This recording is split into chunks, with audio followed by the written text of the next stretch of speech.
Assalamualaikum warahmatullahi wabarakatuh. Berikut tugas saya mengenai koneksi antar materi modul 1.1 dan 1.2. Perkenalkan, nama saya Citra Dewi Rahmawati Irawan. Saya bertugas di SDN Cempaka Putih Barat 01 dan saat ini saya adalah calon guru penggerak Angkatan 9 Jakarta Pusat. Salam guru penggerak, bergerak, tergerak, menggerakkan. Pada kesempatan kali ini, saya akan menggunakan mode refleksi 4P, yaitu peristiwa, perasaan, pembelajaran, dan penerapan. Yang pertama, peristiwa. Setelah mempelajari modul 1.1 tentang filosofi pendidikan menurut pemikiran Ki Hajar Dewantara dan modul 1.2 tentang nilai dan peran guru penggerak, saya mendapatkan banyak hal baru yang dapat menjadi pegangan saya sebagai seorang pendidik. Pada modul 1.1, saya semakin mengenal dan memahami arti pembelajaran yang sesungguhnya dari pemikiran Ki Hajar Dewantara. Yang pertama adalah menghamba pada siswa, di mana semua proses pembelajaran dilaksanakan harus bertujuan untuk kepentingan siswa sendiri. Yang kedua, guru menuntun siswa, yaitu dengan memberikan arahan untuk dapat mengembangkan potensinya serta memberikan kemerdekaan belajar kepada siswa sesuai dengan kodratnya, yaitu kodrat alam dan kodrat zaman. Lalu selanjutnya, penerapan budi pekerti adalah hal yang sangat penting untuk diterapkan pada proses pembelajaran. Sedangkan pada modul 1.2, saya menjadi tahu bahwa seorang guru penggerak haruslah memiliki nilai dan peran guru penggerak. Sebagai seorang guru, kita harus menentukan pilihan hidup kita. Di antaranya, apakah kita menjadi guru yang diam di tempat atau kita menjadi guru yang terus bergerak. Tentunya sebagai guru penggerak, kita harus terus bergerak. Lalu kita harus bisa memahami diri, yaitu caranya dengan melakukan refleksi. Sebagai guru penggerak, kita juga harus bisa berpikir strategis, yaitu mengatur strategi dalam proses perencanaan, proses pelaksanaan, sampai dengan proses tindak lanjut. Dan tentunya kita sebagai guru penggerak harus bisa menerapkan nilai dan peran guru penggerak dalam kehidupan sehari-hari.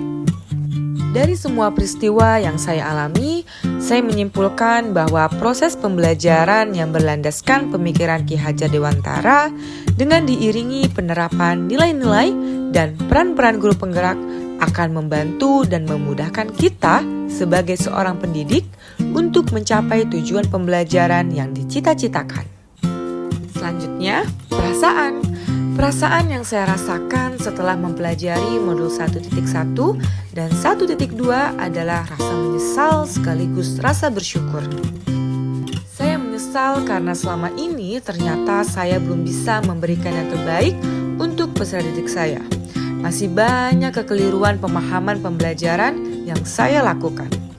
Misalnya, saya menjadikan peserta didik sebagai objek pembelajaran, terlalu memaksakan peserta didik untuk menguasai semua pelajaran. Bahkan saya menganggap peserta didik tidak pandai jika tidak bisa mencapai KKM. Padahal kesalahan itu datang dimulai dari diri saya sendiri.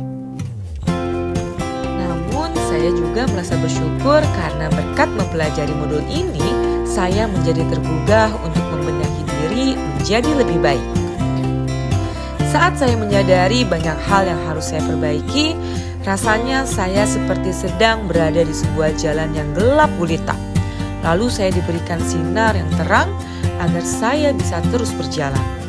Sinar itu diibaratkan sebagai ilmu-ilmu yang saya dapatkan di modul 1.1 dan 1.2, yang memberikan jalan agar saya bisa bergerak menuju tujuan yang saya harapkan. Selanjutnya, pembelajaran. Sebelum momen tersebut terjadi, saya berpikiran bahwa cara mengajar dan mendidik saya sudah baik dan sesuai dengan aturan. Namun ternyata saya keliru. Banyak hal baru yang saya pahami. Di antaranya, saya berpikiran pembelajaran yang baik adalah peserta didik yang penurut, tidak ribut, duduk yang rapi, dan mendengarkan apa yang saya jelaskan di depan kelas. Namun yang benar adalah Pembelajaran yang baik adalah yang berpusat pada peserta didik. Guru sebagai pemimpin pembelajaran harus bisa memberikan keleluasaan peserta didik untuk belajar dan berkembang sesuai dengan kodratnya.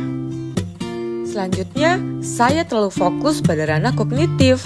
Peserta didik harus mendapatkan nilai yang baik dan mencapai KKM. Saya menganggap peserta didik itu gagal apabila tidak bisa menguasai materi. Padahal, guru itu seharusnya menuntun peserta didik dalam mengembangkan potensi yang sudah dimilikinya. Selain itu, guru juga harus bisa membentuk dan memberi contoh budi pekerti yang baik yang sesuai dengan nilai-nilai kehidupan. Selain itu, saya juga jarang sekali melakukan refleksi setelah melakukan pembelajaran.